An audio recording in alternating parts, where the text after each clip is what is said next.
There's been quite a fight, but we've kept it going. We have to balance the costs of these services in order to maintain our budget and keep our taxes as low as we can. That's a topic for another day.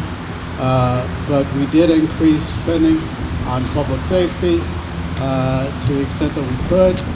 And so we are having an impact on the downtown. There are still isolated incidents that occur, and we often cannot be everywhere. And so we're pushing the issue from one part of the city to another, but we'll get them to focus on what they do with the community policing, look at the crime data, and apply the resources where they can. I am Joe Mendonca. I'd like to thank Van Peck's campaign for reminding us that we have an election in a little over a week. So, and I, along with all these other candidates, will want one of your 9 votes. Thank you. Thank you very much. Thanks to the hosts for having us here this evening, and thanks to all of you for attending. My name is Bill Martin. I've been a city councilor now for 14 years. I am the chairperson of the City Council Subcommittee on Public Safety, and I know we've been asked to address public safety issues. And as a reward for all that good work that I think I've done, and I'm going to tell you about, I'm the last person on the ballot. So that'll be a nice thing for you to remember. Bill Martin, the last person on the ballot. But I think we've made terrific strides in public safety during my years on the City Council. I know we have issues in the city, and we're certainly not immune to violence in the city, and we need to be vigilant against that. But I can tell you that that is a major concern of my colleagues, and it's been a major concern of mine during my time here. One of the things we've been asked to talk about is downtown violence and issues with the License Commission. You know, we've had a lot of clubs in the downtown for a lot of years that have had no problems, and we've had some recent additions that have been the source of major problems. And I think the City Council does not often speak with a unanimous voice, but on this issue, there certainly was unanimous push by the City Council really to get the License Commission to exercise its discretion. You know, license commissioners have a great deal of discretion dealing with downtown clubs, especially between the hours of 11 and 2 p.m. The council's been very vocal about that. I've been very vocal about that. And I think you're starting to see some of the results of that. We've seen some suspensions come down in recent weeks for clubs that have not followed the rules. And I think that will continue. And I think that type of vigilance from the License Commission is going to lead to improved behavior both inside and outside of downtown nightclubs. We also have had issues, as every city our size does, with violence, gun violence, stabbings, drug activity in our neighborhoods. And our approach to that, I think, is evolving, but has been at the leading edge of what communities in the nation do. We started one of the first communities implementing community policing. Most of the neighborhood groups are familiar with that. You have an officer at your meetings, he addresses that, and now we're trying to focus our resources even in a more precise way with smart policing, bringing the officers where the problems are. And I think all of this stuff costs money, and I think you'll find that my votes at budget time have been consistent to support the police department, to support more officers, to support the academy, to support overtime. Though it's not a one means makes all right? It's a multiple-pronged approach that we've been consistent with. We need to do much more of the same and continue with that, and that's what we do. So thank you very much again. Bill Martin, I'm happy to be here, last on the ballot next Tuesday. Thank you. Thank you, Councilor. Next up is Van Peck.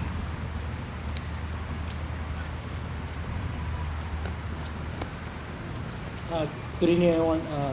I want to say thank you so much to all the neighborhood groups and all the people that helped put this event together.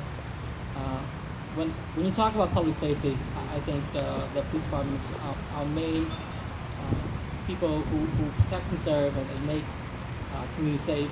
And And I think it's on the responsibility of not just the firm, but the community as a whole to really help tackle this issue and problem. As a city councilor, I want to be more proactive in combating violence and encouraging everyone in the community. Lowell is a big, diverse and immigrant community. If you see crime happening in your neighborhood or something suspicious, to please report it. You hear that phrase I say a lot. It takes a village to raise a child, and I think it's true. Can be said about public safety. It takes a whole community to make the city feel safe. Thank you very much. Thank you to the neighborhood groups for putting this on, and thank you to all of you for being here in the cold. This very much is what democracy is about, and I cherish and celebrate the fact you're here. I'm number 13 on the ballot, somewhere in the middle. If you remember my name, it's Derek Mitchell. I'm grateful to be talking about public safety. I feel very strongly that this is one of the cornerstones of what our community is built upon. And while there are limits to what our city government can do, public safety is first and foremost the responsibility of the community, of the city, to provide, to make every citizen feel safe in their home. I don't think it can be overstated how important this is. And I've also knocked on enough doors and talked to enough people that don't feel safe in their home. I think it's something we need to work on, but I also think it's something we need to recognize has multiple causes. I put a op-ed in the Lowell Sun a couple weeks ago after doing a bunch of research on opioid addiction.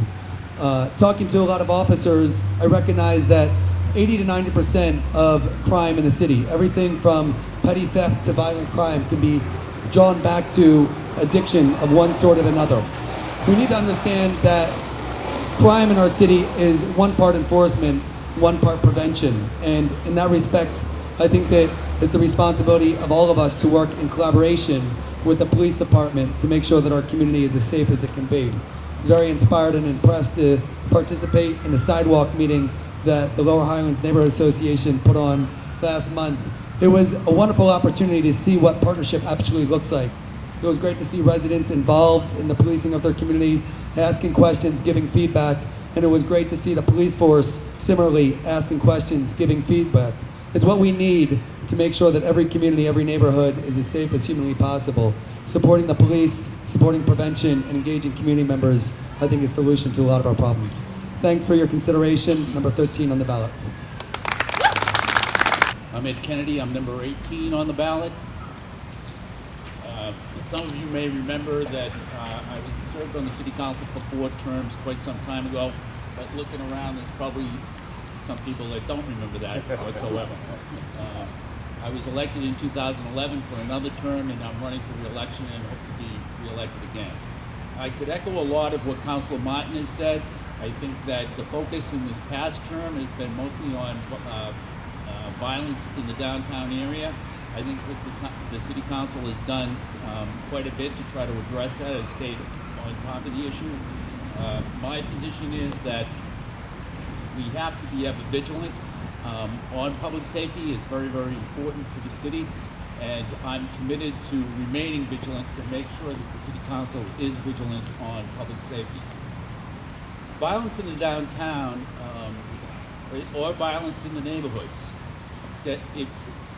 what's the matter with it is that for all that we spend on trying to put the good word out regarding Lowell, all of it can get undone quickly on the 11 o'clock news by just one incident or 2 incidents. And we never want to have it be that this city, that people feel afraid to come into the city to eat or to do any other recreation or to live here or to buy a house here.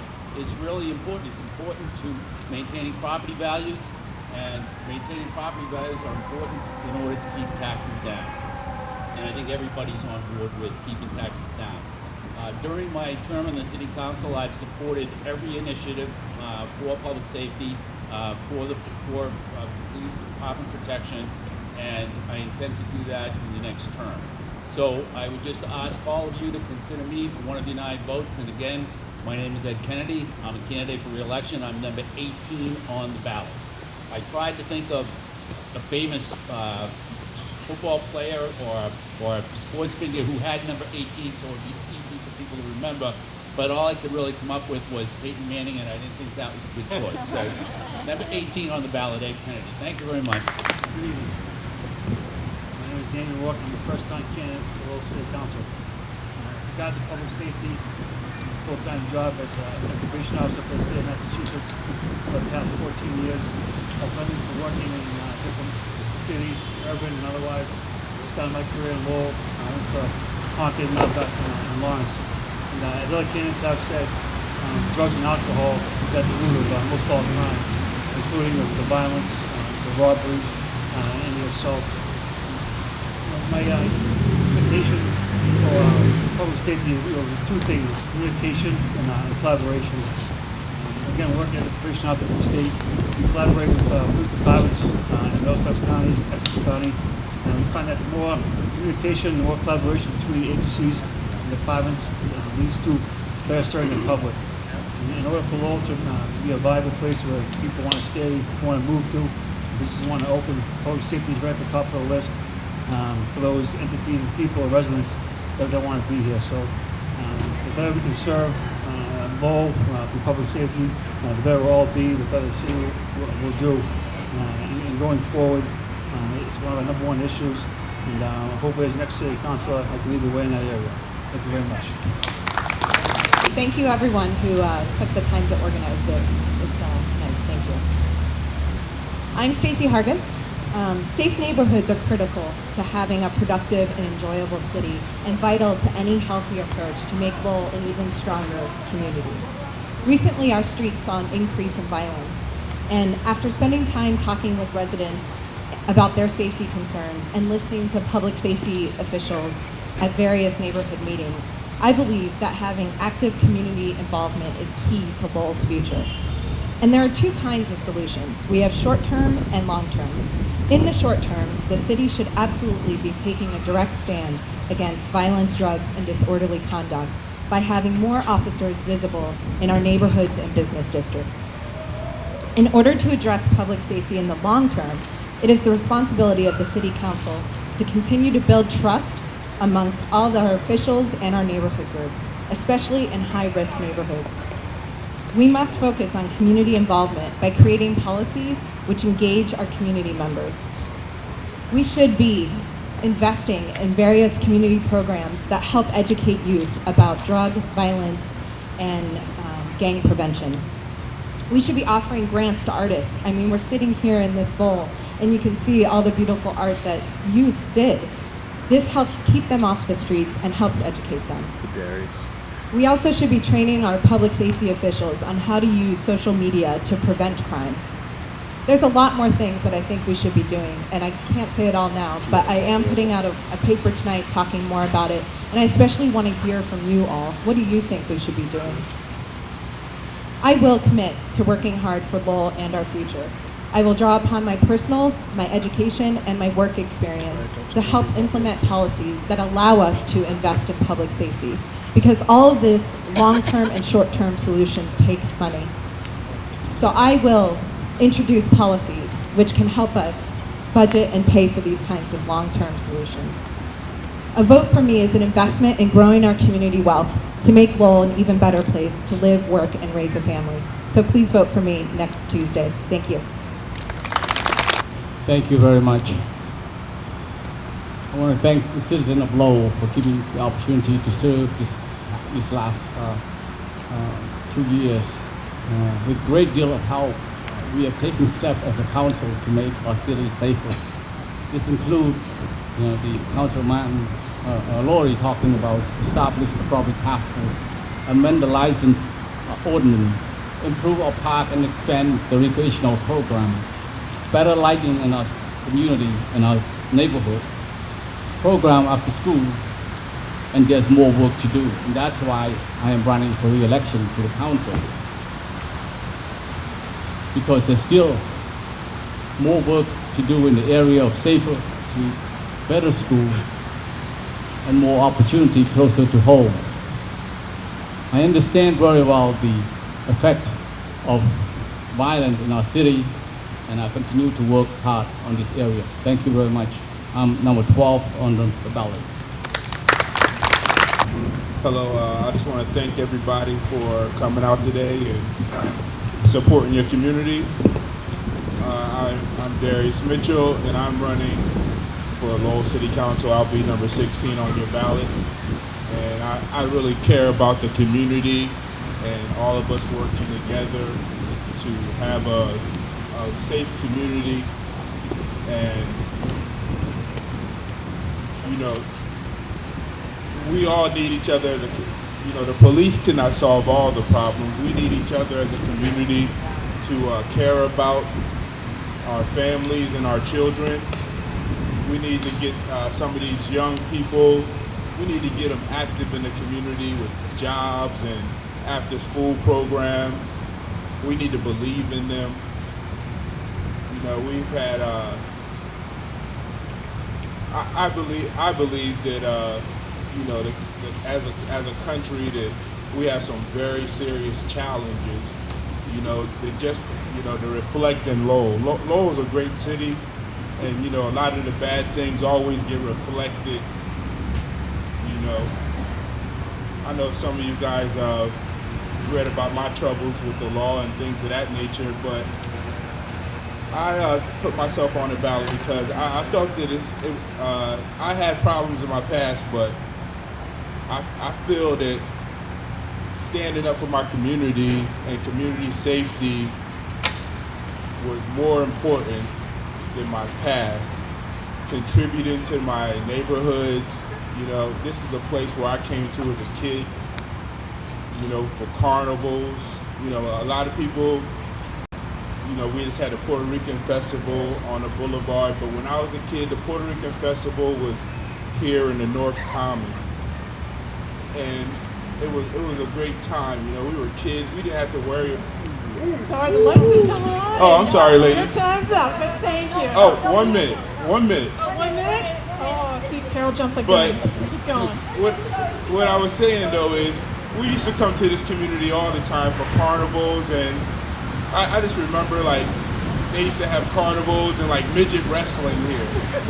And they were midget wrestling, and then after the midget wrestling, all the kids in the neighborhood would jump in the ring and have a battle royal, in the middle of the night, and it's sort of like Lowell politics, and I just believe in community, and whatever my past is, I believe in our community. I believe in all of us contributing together to make the best neighborhood, the best country. That's why I'm running, and that's why I put my name on the ballot. And thank you all for being involved. I really appreciate it. And this is what we need for safe neighborhoods. Everybody involved, everybody contributing, and everybody caring about each other. Thank you, everybody. Thanks for inviting me. Pleasure to be here this evening. My name is Jim Milanazzo. I'm a candidate for a seat on the City Council. I'm actually number 7 on the ballot for preliminary election. I'm obviously an optimist because I'm wearing a summer suit on kind of a chilly night. But it's really a pleasure to be here, and I want to thank Nancy and Ty and Carol and the other neighborhood groups for putting this on. I have served on the City Council in the past. I served for 4 terms. My last 2 years at the City Council, I was the mayor. I'm very proud of the votes that I have taken on the City Council as it relates to public safety and neighborhood improvements. We, as you know, have a public safety budget. We include the fire department and the police department of probably close to $30 million. And I, each and every time, voted to make sure that the dollars were there. Because in my opinion, as public safety goes, so goes obviously our neighborhoods, our property values, making sure that our families and our children are safe. I'm very proud of the fact that community policing in the city, which was put under, at the time, Chief Davis, really did start at the Lowell Housing Authority. We were able to get a grant when I was director there, and we were able to kind of grow that throughout the community. And today, Chief Davis takes obviously some of what he was able to do here, and then through Kenny LaValle, we've really been a model for the public-private sector really working together on public safety issues. And then you also have to look at what the police department has done with UMass Lowell's police department, working in partnership with UMass Lowell, working in partnership with the National Park Service, their police department, and just making sure that the tools are in place to deal with public safety issues. Yes, there have been some issues in the downtown recently regarding some of our establishments. We've been working through the City Council with the License Commission to try to deal with those problems. I'm happy with some of the roads that the City Council has taken as of late and trying to expand the size of the License Commission to deal with those types of issues. It's so very important that Lowell is a safe community. Our neighborhoods, dealing with issues in the neighborhood, obviously we have a very active neighborhood association. When I was on the City Council, we dealt with neighborhood issues all of the time.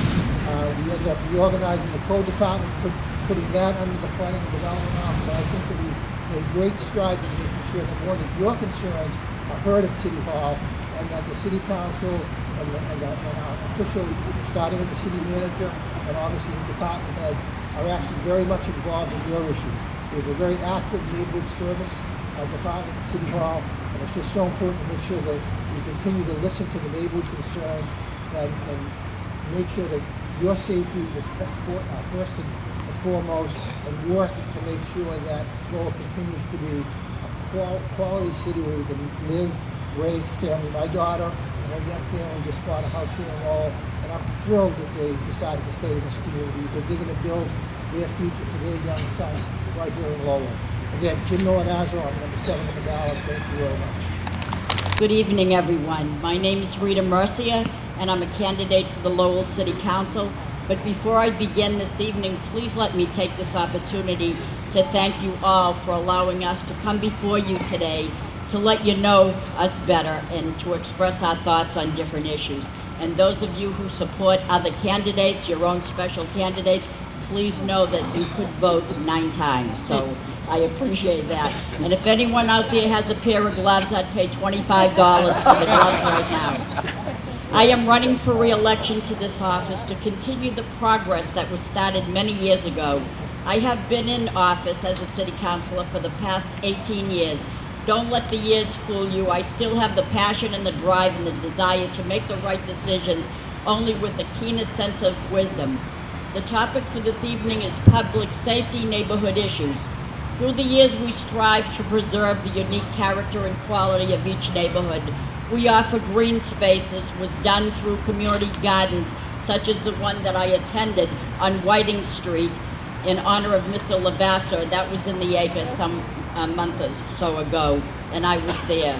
We reform zoning codes, analyze land use, prioritize funds to address homelessness, extend bus transportation services, improve and enhance the gateway points of entry into the city. We can do all this to promote and improve neighborhoods, but if there is a lack of public safety or the feeling that their area of the city is lost through shootings, gang violence, etc., we have failed. Every piece of the puzzle must be in place to assure our residents that although we are not prophets or mind readers, we have the means to make these problems stop. And I think as a city council for the past 2 years and before, we have done that. We can build it, but if they come in an unsafe area, they will not do that. What does that say, Carol? 1 minute. So you see, the police department plays a vital role into the safety of neighborhoods. As a city councilor, I have addressed these issues through motions time and time again.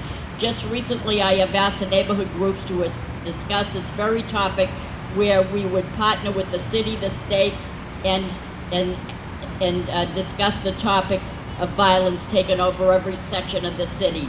My motion calls for ideas, strategies. I am number 18 on the ballot, and I am a messenger, and I bring your concerns to City Hall.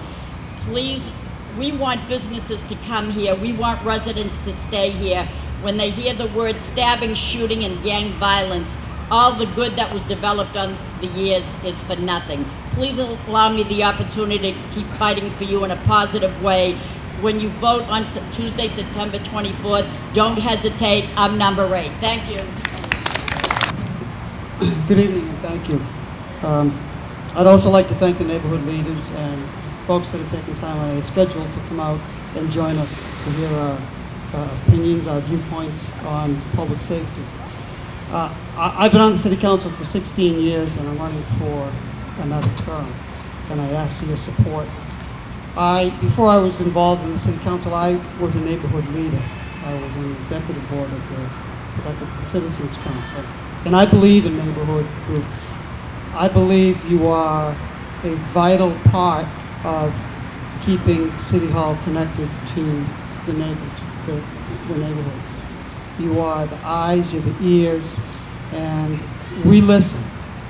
I'm on the Public Safety Subcommittee as well, and we hear your concerns, and we want to do something about it. Nobody knows the issues in the neighborhoods better than you and the people that attend the meetings. You feel the concerns, you feel the complaints, and I feel it's a very effective system. The Public Safety Subcommittee have been meeting on a monthly basis. I believe moving forward in the next 2 years, public safety is an issue. I completely agree. I think we need more police officers on the beat. I believe we need more police officers in the neighborhoods and downtown. Code enforcement, however, I think can be part and parcel to these problems, and I firmly believe we need more code inspectors. It's the broken window theory. You let property go into a dilapidated condition, and it's an attractive nuisance and it attracts an element that contributes to the problems of crime. So moving forward, I believe, and I have advocated for more code inspectors. We have them, and we have done one thing I think of significance to address code inspections, code violations in the city, and that is to adopt an ordinance that all rental apartments have to be inspected. And I think over time that will pay dividends to improving the neighborhoods, addressing the complaints, and ridding certain elements in the neighborhood. So public safety, more police officers, more code inspectors. Yes. How do we pay for it? It's a matter of priorities as far as I'm concerned. I think those two issues are the priority. I think they're a necessity. And if we have to make cuts in some areas to improve and increase the number of officers and inspectors, then we need to do that. I've advocated that during the budget process, and I'll continue to do that, because if we start losing neighborhoods, if people are beginning to not feel safe. And when that starts to slip, that's not a good message. So I want to go back to the council. I want to continue to advocate for those particular areas, and I'll continue to do so. Thank you. Good evening. My name is Bill Samaras. I'm number 5 on the ballot. And as I was waiting, I thought it'd be a block of ice before I got here. But I want to thank the citywide neighborhood council for bringing this program together. I want to thank all of you for coming here, because this is an important issue. When you think of public safety, I believe that our elected officials and our police, former police chief of police Davis in Kendall Valley have done great work. But I believe, as the former headmaster of Lowell High School, I bring a unique experience to this program, this issue on safety. When I was headmaster of Lowell High School, I never guaranteed that every child would be safe. I guaranteed that we would work at it every day. Lowell High School is a microcosm of the city. I met with every ethnic group, every socioeconomic group, and we worked together to make the high school safe. I worked with the students to listen to their issues. I worked with the teachers to listen to their issues. When we brought the administration in and the police officers that were assigned to Lowell High School together, we all talked about what did it take to make Lowell High School a safe place. It really was many voices constantly talking. So when we talk about public safety, we have to ensure that whatever we do, that every neighborhood is safe. Not one neighborhood over the other, but every neighborhood is safe, where people feel that they can raise a family and do what they have to do. On another issue, though, Lowell is a destination city. As a destination city, when you think of that, it's a city where we come for the folk festival, baseball, MRT, art programs. It's a wonderful city. But it's also a city where the power drinkers come, I believe, where the late night bars bring in people that I just don't think we should welcome to our community. Now, there are two types of bars or those types of programs in the city, in a sense. When you think of the family-owned pubs, taverns that we've had that have been in the city for many years, they have never had or have had few problems. But when you think of these power bars, you think of fights in the bar, on the street, and they've caused many problems. Possibly injuring you as a customer, or even our policemen going to settle the problem. I think we have to think of assessing those places, more money, either a higher license fee, or assess them for the number of fights that are held in those establishments. We have to think of the overall betterment of the city. We have to think of what is good for this city. What is good for this city is the Folk Festival, MRT, art, all of those programs. To be an after-hour drinking place is not what this city should be known for. There's been too much work in this city to make this a safe and good place. We have to continue that, and we have to continue working together. And everyone has to have a voice. When everyone has a voice, we have success. Thank you.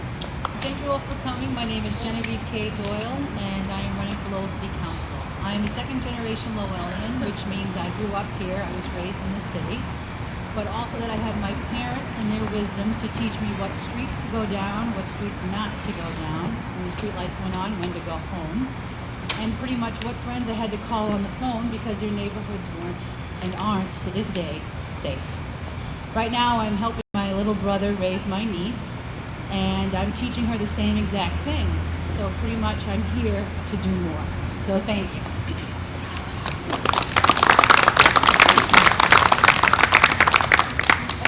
All right. Now, just so you know, all you candidates who are sitting in freezing and all you in the audience, this is not for naught. This is being filmed by LTC, and people can enjoy this in the evening in the comfort of their warm homes. So we will reach a larger audience, so we appreciate you sitting there freezing to death with us. And Dave has one quick announcement. Yes, for everybody here, if anybody needs to use the facilities, the Lafayette Club is gracious enough to let us, anybody that needs to, go over there. And also they're open after for everybody to have a, I won't use cold drink, but to have a drink. So everybody's welcome. Please visit them after and say thank you for letting us use their place. Thank you. All right, so you'll be able to get up quicker this time. You're going to have 2 minutes to answer a question. We have several questions that came from the audience tonight. We will randomly select your name and the question. We'll ask the question first, select a name, and you'll be given 2 minutes to respond. Same with the 3 minutes rule. Nancy and Carol will be following you. You will get a 1 minute, you'll have 2 minutes. You'll have a 1 minute warning, a 30-second warning, and then stop. So our first question, we'll do our audience questions first. This was a question asked by Megan Coffey, who's in our audience. Her question is, University of Massachusetts Lowell students are concerned with safety when walking on or near campus. There have been 3 incidents recently. How might you work with UML police in addressing these issues? Is William Samaras.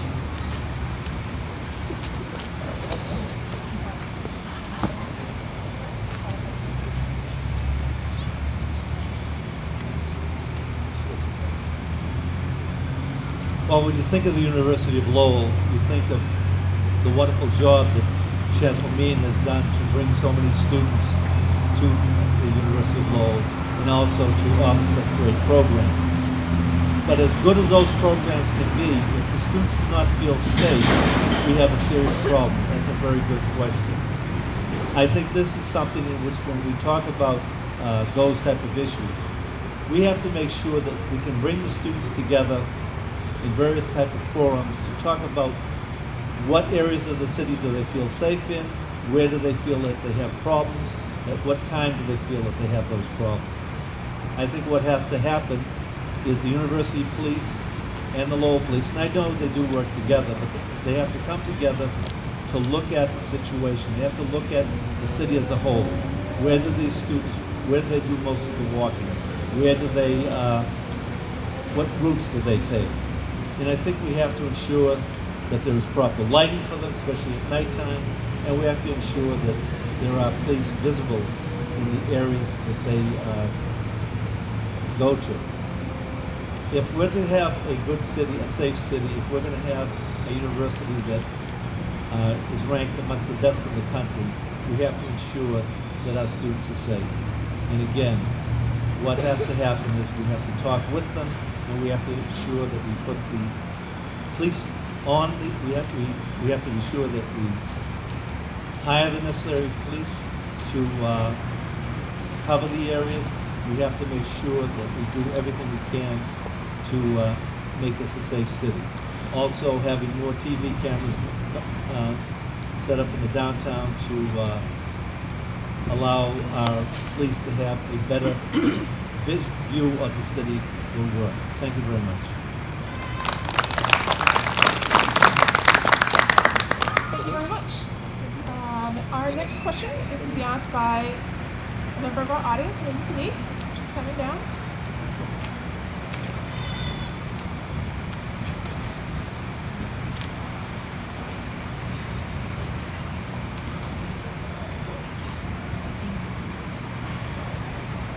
What from your personal history makes you uniquely qualified to speak about public safety in a diverse city like Lowell? Thank you. And the answer, the winner is? Vesna Moon.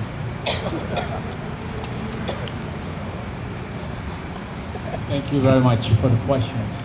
Well, I work in public safety for the past over 20 years. First started with the district attorney office in 1991 when Lowell, the South Asian community issue of gang violence, home invasions start to build up.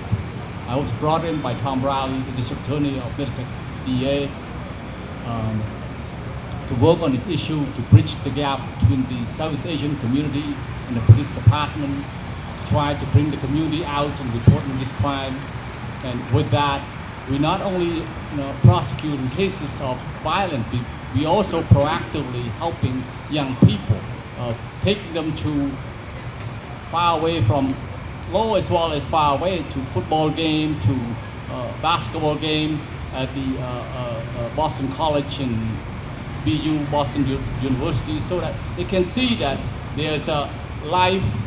If they do well in school, they can go on to a better school, college, university to have a successful future. So with those over 20 years with the district attorney office, 10 years, and now 12 years with the sex offender registry board, that qualified me to understand well in terms of public safety and how to address it. The important part of it as well is that you have to have the community, the resident feel involved and invest in this in order for it to work.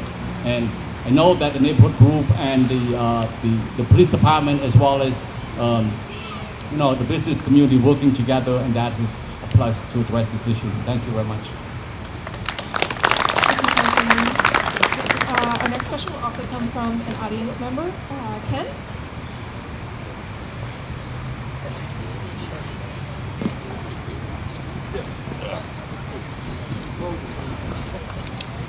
It's frozen, so if you ask a question, you get to move around. So, anyone else? One question. 3 times I've had to go to the police department. I'm very proud of it. They do a fantastic job.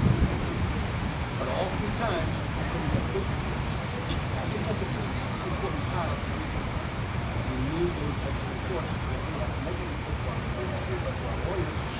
We need the info, but we can't get it. I think, as a city councilor, I know that's not your job. But as a city councilor, as you said, you're our voice. So what would you do to address this problem? And thank you very much, Ken. The question goes to? Joseph Mendonca.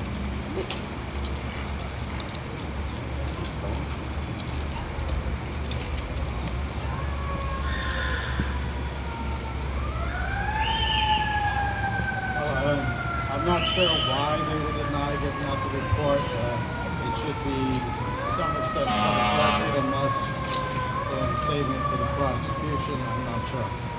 But we certainly could ask our police department to be more forthcoming with that sort of information, especially to the victims of the crimes. or any time that insurance is involved, that's something that's needed. I was not aware that was an issue, but there's lots of people in our government that we don't know all the details. But we certainly could ask that, again, they be more forthcoming.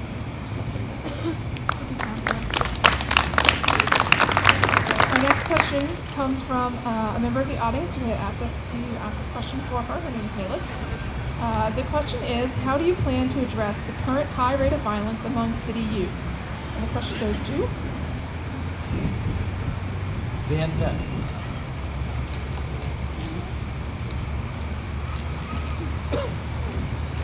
I think to help curb violence with youth, we have to take a proactive approach. Working more collaboratively with youth programs such as UTEC, Boys and Girls Club, to find out what the root cause of problems are.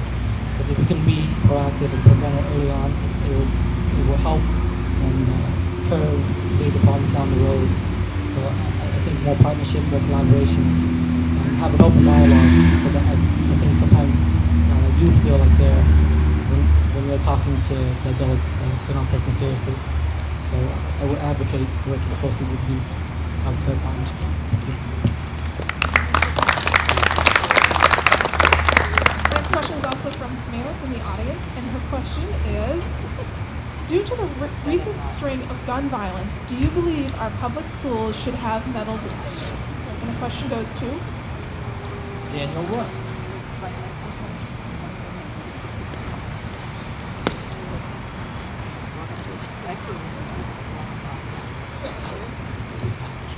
Guys, to that question, I'm not sure if gun violence in schools, elementary, high schools, is a big issue there. I do like the idea, once again, of community policing, where we have police officers in the school systems on a daily basis, and not just with schools, but in parks and neighborhoods.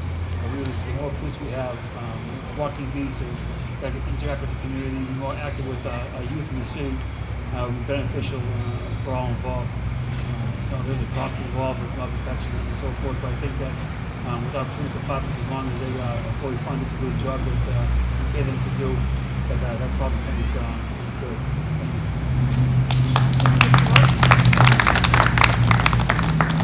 our next question. We can randomly select from asking questions. Here is the question.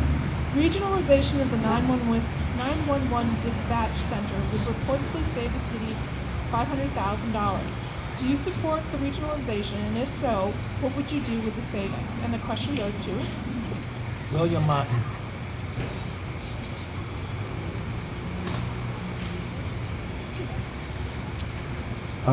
I guess yes, I would support regionalization of the 911 center.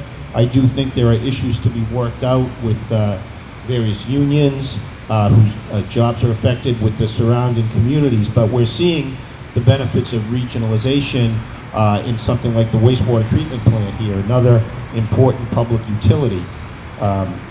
And so I think, we've gone to the cities and towns regarding that, and I think this could be something where we see similar benefits across multiple communities.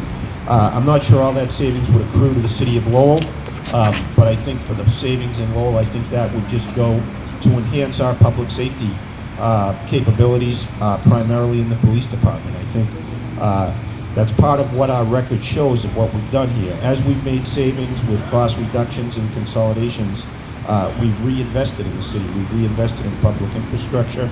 We've reinvested in parks and communities, parks and community programs. And I think certainly if we do proceed with a regional 911 center and work out those issues, any savings would enhance our public safety efforts.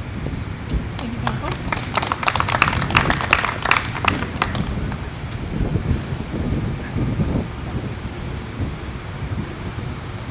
Our next question is, do you believe the License Commission is adequately addressing disturbances in downtown on Thursday, Friday, and Saturday nights? And the question goes to Darius Fletcher.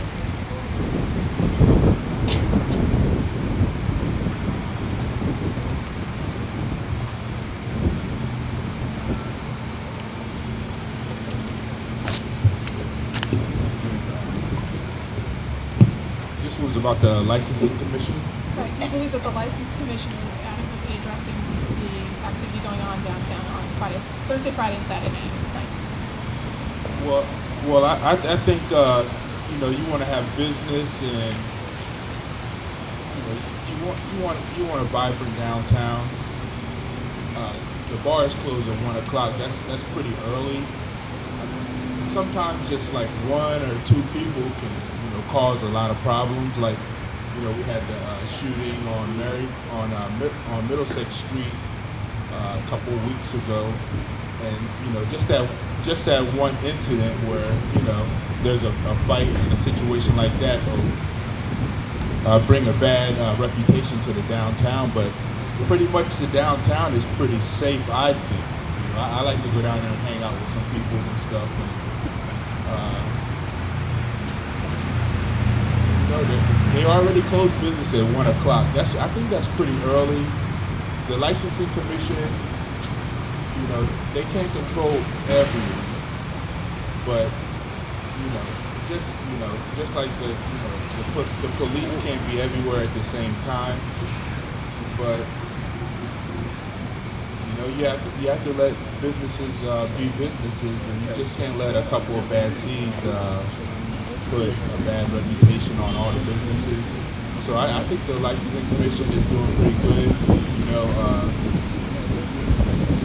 for overall, it's pretty quiet. I mean, not quiet, but you know, businesses, people spend money down there, people hang out.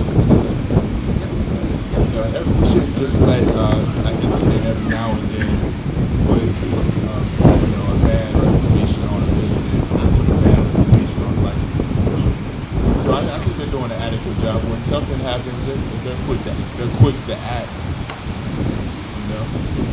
You know, we just need to make sure that we support our local businesses so they can flourish and be around for a long time. You know? Thank you. You're welcome. Our next question will be, do you believe the removal of homeless camps around the city has addressed the homelessness issue, and do you believe there is enough resources dedicated to this issue? Please explain. The question goes to Genevieve Doyle. Genevieve Doyle. Genevieve Doyle. Nice. Actually, this one's kind of true to my heart. I live in Centerville, so in a lot of the shack cities, we used to call them. We're right off of the Merrimack River, right on the other side of St. Louis Park, aka Glass Park, those of you that watch City Life. I think the handling of it was very well. I know people did come in there to support and try to find homes for these people and try to find support for these people before they tore down the shacks. But again, there are just some people that refused to go. They did add crime to our neighborhoods. They did break into some of our homes. They did bring drugs. And the fact that they have been removed has been uplifting to the people of my neighborhood and the neighborhoods. And generally, we feel a bit safer just walking around at night. Thank you. For the record, there's 8 more of you to go, so that's 16 minutes of freezing cold weather left. Talk fast, and your answer is yes. Then you can sit down. Okay. This is a neighborhood issues question. Many of the city's streets and sidewalks are in poor condition. Would you support additional paving projects, and how would you pay for them? And the question goes to Edward Kennedy.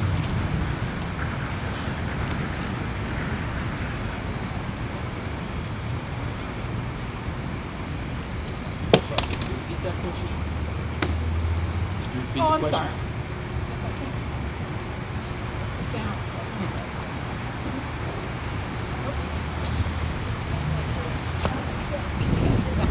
My hands aren't working quite as well as they used to. The question is, many of the city's streets and sidewalks are in poor condition. Would you support additional paving projects, and how would you pay for them? I think we've had discussions about that, and I think that what we're going to see is the city want money. Essentially, would mean that we will borrow money to do a lot of streets, and I think that you'll see that next year, probably the year after that, and that will be quite substantial. I mentioned earlier that I was on the city council a long time ago. During that time, which is back in the late 70s and early 80s. We bonded one time $5 million for streets, which maybe doesn't seem like a lot of money now, but back then it was like a lot of money to spend on streets. But it had a substantial impact on every neighborhood. There were streets that were done in every neighborhood, and it had a big impact everywhere. The streets, however, had been, up until that time, in deplorable condition in several neighborhoods, and so it was quite needed. I think that, the city manager has done a good job in keeping the city financially sound, but part of the cost of that has been that a lot of maintenance has been neglected. And I think now that the city's in a healthier situation, that the economy's beginning to turn around and things are getting a little better, the city has to pay attention to maintaining the streets and the infrastructure, and so that's how I would do it, is by bond.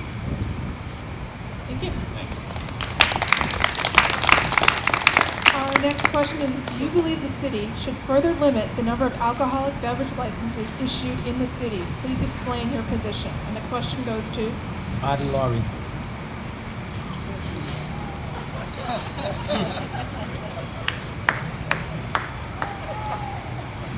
Thank you very much. It's funny, I think I just asked for a report on that from the city. How many licenses we're allowed by law by Massachusetts, and how many you actually have. I actually think we're down about 30.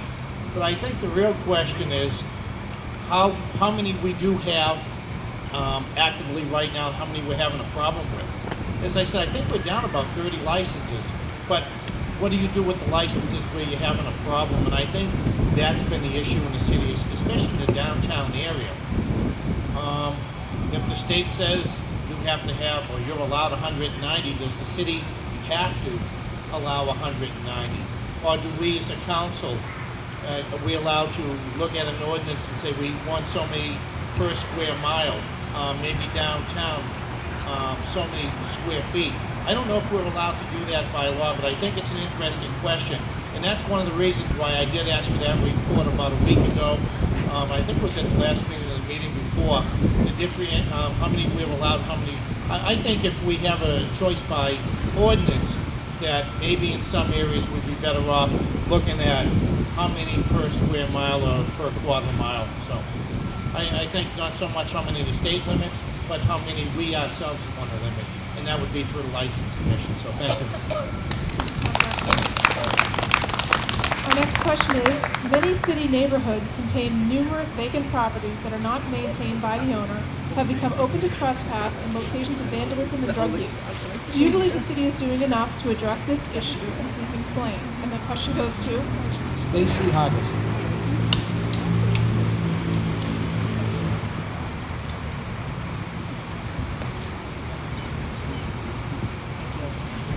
That is a really good question, and one that I was actually asking myself yesterday as I was walking around in Back Central when I came upon a house that had its front doors and everything blocked off, and there was a note on the window, and I climbed up on the side railing to see what the note said, and it was condemned. And I just wondered what happened to those people, where did they go? And I absolutely think this is something that we should be looking at. And I mean, obviously those people were displaced. It was a 3-family home. And where did they go? And what steps were taken? And why did it get to that position it was in the first place? So I think more should be done around this. We have a lot of absentee landlords, and this is absolutely the kind of stuff we should be looking at. I don't have an exact answer right now, but this is something that, as I was walking yesterday, I was going, why isn't more happening? And this is definitely something that I'm going to start thinking about a lot more and figure out ways. So thank you. Our next question is, many residents do not call the Lowell Police Department to report suspicious activity or crimes in progress. What would you do to encourage residents to call the police? And the question goes to? Rodney Elliott.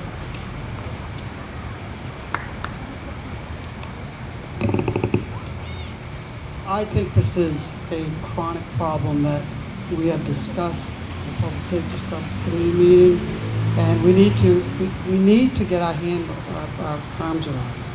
There were 93,000 calls to the police department last year. It's a lot of calls. However, I can tell you, I have heard on more than one occasion, residents don't call the police department because they don't get, the police don't show up on more often than we may think. And I think that's frustrating. So the answer is, and I asked this question at the Public Safety Subcommittee, because I've heard complaints for years that police call, residents call, and they don't get an answer, or police don't show up. Now, I do know there is a reason for that, particularly during busy times, when multiple calls throughout the city are being called, and police are being called everywhere. However, I think it sends a bad message no matter what time they show up or when they do, even if it's, even if it's a half an hour later. Police do have to prioritize calls. We did hear that from the police chief, but at the end of the day, follow up at some point to let residents know that we got your call, we followed up, we couldn't get here because we had other priorities. And I do understand and accept, and I know that neighborhood leaders do, and residents would as well, understand that, yes, a shooting is more important during a busy time than a complaint for a dog or something else. However, I think it's important to follow up and let residents know and have the police do show up to respond to each and every call. And if that's not possible, then we need to figure out how and why it's not, but more importantly, how we can address those calls. Thank you. Councilor. Our next question is, according to the Lowell Police Department, there is an epidemic level of prescription drug abuse in the city. How should the city address this issue? And the question goes to Rita Mercer. See, I didn't give you a yes or no question. You have gloves, nobody else does. Some time ago, a young mother called my house and she said, you don't probably really know because your children don't go to Lowell High School, but there is an epidemic of opioid use, and it's actually the truth. I made a motion at the time to come full tilt, to get all organizers together and to go into not to the high school, go into the lower grades to please instruct and inform the children as to the dangers of drug use and the such. But I will tell you that we have Christine Connolly. She's a registered nurse in the health department. She has applied time and time again for grants. There is a great program being placed in the Lowell school system and they come online and they talk about the meetings that they're going to have, and they invite the public, and they deal with these issues. So although I say that a lot is being done, still we could do more. We always can do more. This is a critical component in the city, and it's very important. But it is being addressed. More can be done. But I want to reassure you that we have good people that are doing the best they